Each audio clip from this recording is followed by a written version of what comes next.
Alors, Laurence Côté-Fournier. En relisant mon texte, j'ai réalisé que je mets beaucoup de mots entre guillemets. Alors, désolée si je fais toujours des signes dans l'espace. Ce ne sera pas enregistré, malheureusement.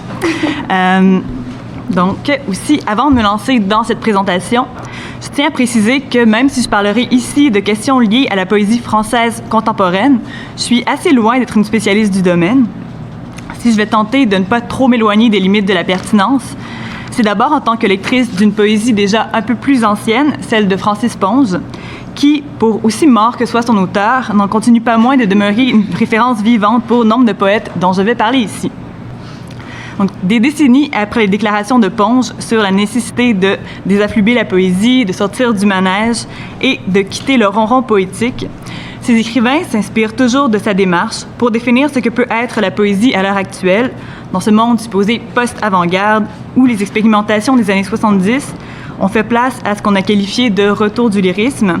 Donc, ce retour vers une conception plus classique du poème était supposé pallier la désaffection qui minait un domaine poétique qu'on a dit être devenu trop aride et trop hermétique après des années de formalisme.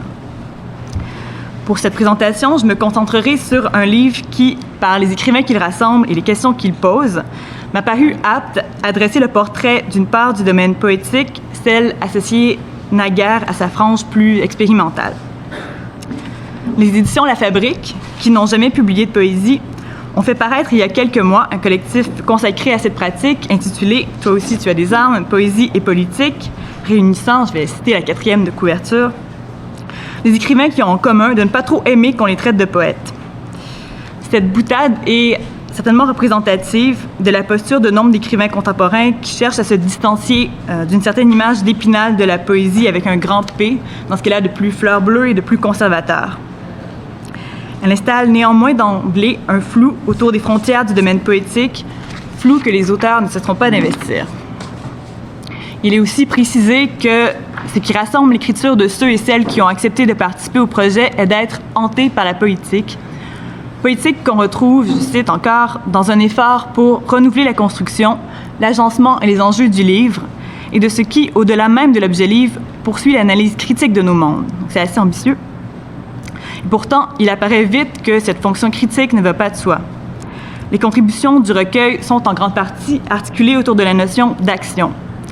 Comment, à la lumière des combats poétiques plus ou moins fructueux qu'on a cherché à mener tout au long du 20e siècle, peut-on encore relancer l'idée d'une parole capable de se mesurer à la novlangue?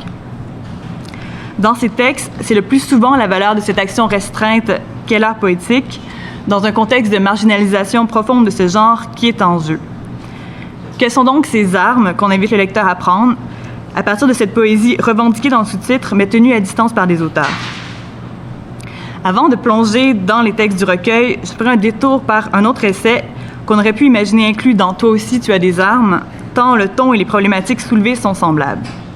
Il s'agit de « À quoi bon encore des poètes » de Christian Prigent, paru en 1996 chez POL, alors que la guerre, c'est vraiment un terme exagéré, entre formaliste et lyrique avait cours. La question polémique posée par le titre de l'essai évoque un épuisement, une forme de lassitude, autour d'un mode d'écriture qui serait devenu anachronique et inutile. Le portrait incendiaire que Prigent dresse de ce milieu ne dément pas cette impression. Alors, je le cite. « En France, on aime beaucoup la poésie qu'on ne lit pas. Comme on n'en lit presque pas, l'amour est immense. Les princes de la République citent parfois un beau vers sentencieux. La mort des grands aèdes émeut les margots des journaux. Les poètes, les vivants, eux, forment une corporation affectueuse, jalouse et pétaradante.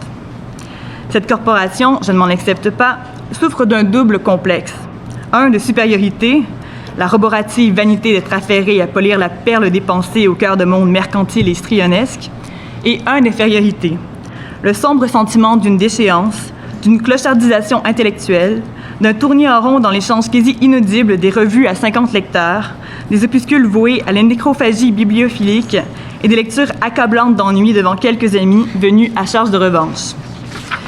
Les deux complexes alternent. Mais souvent, ils s'annulent réciproquement dans la tenue cadavéreuse d'un « à quoi bon » généralisé.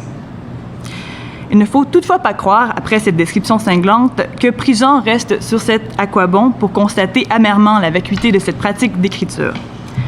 C'est, à vrai dire, tout le contraire. Ce vide et cette absence sont, pour Prigent, le propre même de toute poésie. Donc, je cite encore.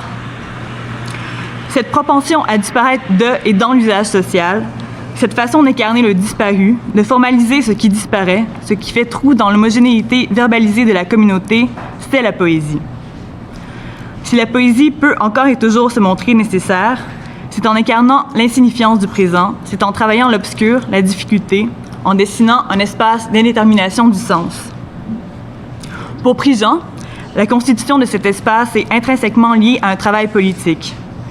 Au final, la principale justification de la poésie, ce qui peut donner sens à la pratique considérée moribonde du poète, c'est ce travail de ça qu'il peut effectuer de sa tanière, cette mise en retrait volontaire dans les zones oubliées ou délaissées. Cette position qui lie indissociablement le devenir de la poésie à sa fonction politique est certainement radicale, mais pas très éloignée de celle de nombreux d'auteurs du recueil « Toi aussi tu as des armes », recueil qui compte notamment Jean-Christophe Bailly, Jean-Marie Glaise, Christophe Hanna, Nathalie Quintane, pour n'en nommer que quelques-uns. On trouve néanmoins dans le collectif quelque chose comme une vacillation, une hésitation entre le ton affirmatif du titre et la réelle possibilité de penser la poésie et la politique.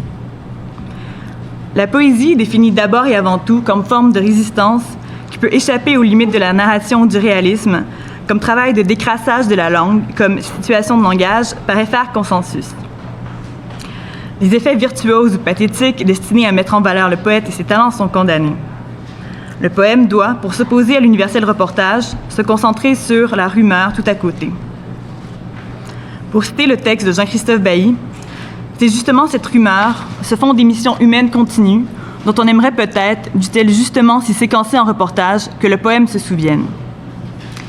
Là où les réponses varient davantage, c'est dans l'articulation de ce travail du langage politique, dans ce que cela implique de croyance en la possibilité réelle d'agir et de méfiance nécessaire envers les pièges qui guettent celui qui entremêle action littéraire et action politique, pour reprendre le titre du texte de Christophe Hanna. Je vais prendre une gorgée. Celui-ci fait, par exemple, le récit de manifestations devant l'établissement où il enseigne, manifestations auxquelles participent certains de ses étudiants. Ceux-ci sont alertes, enflammés par les événements, présents, même si leur discours est peu clair. Hanna se rappelle pourtant leur comportement en classe de français, les histoires inoffensives et drôlatiques de poursuites entre guépards et éléphants qu'ils pondaient durant le cours, plutôt que d'utiliser cet espace pour façonner un discours critique, comme il les invitait à le faire. De toute façon, comme l'un d'eux lui dit acerbement, la politique, en littérature, ce n'est jamais qu'un fonds de commerce. Cette étiquette de fonds de commerce marquera Hanna. Plus loin, Jacques-Henri Michaud, pour donner titre à son texte, introduit un peu de scepticisme en rajoutant un point d'interrogation où toi aussi tu as des armes, et n'hésite pas non plus à dénoncer les limites de l'écrivain bourgeois, dont la capacité à l'autocritique sont minées par le confort et la complaisance. D'un ton moins caustique et davantage teinté d'inquiétude, Bailly évoque le spectre de la bonne intention, qui plane sur la poésie qui tente de prendre part au combat politique. Je le cite, avec tout ce qu'il implique de faux semblants ou de lyrisme vague, de pathos et de tendance au slogan.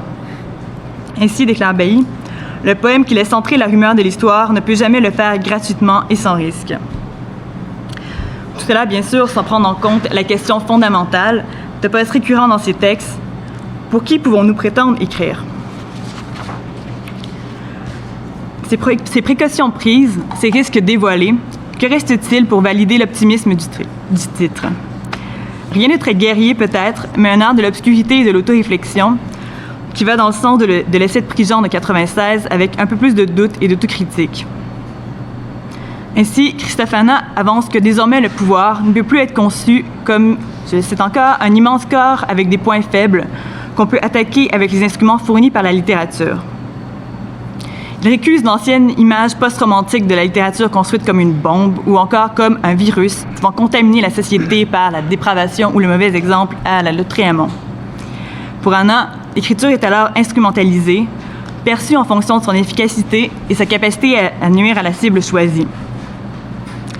Jouant de cette instrumentalité en détournant, Hanna propose lui-même un modèle calqué sur le monde de la technique, construit à partir des termes de valence, de gamme, d'extension, dans lequel sont multipliées les interactions possibles et les usages à faire de la poésie en dehors des lieux prévus.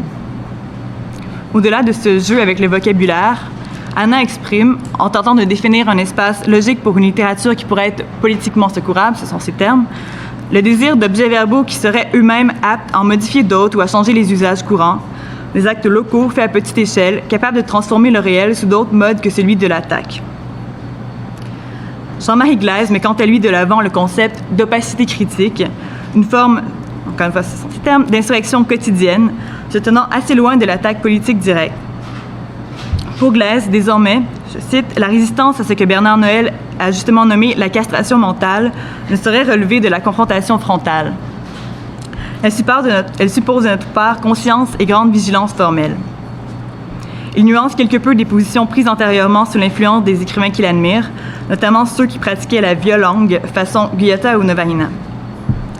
Si un livre peut être un acte, comme il le souhaite, c'est en œuvrant dans ce qui parle à voix intensément basse, au présent, dans la négation de la politique s'il le faut, et en s'en tenant à un réalisme radical qui évite toute complaisance.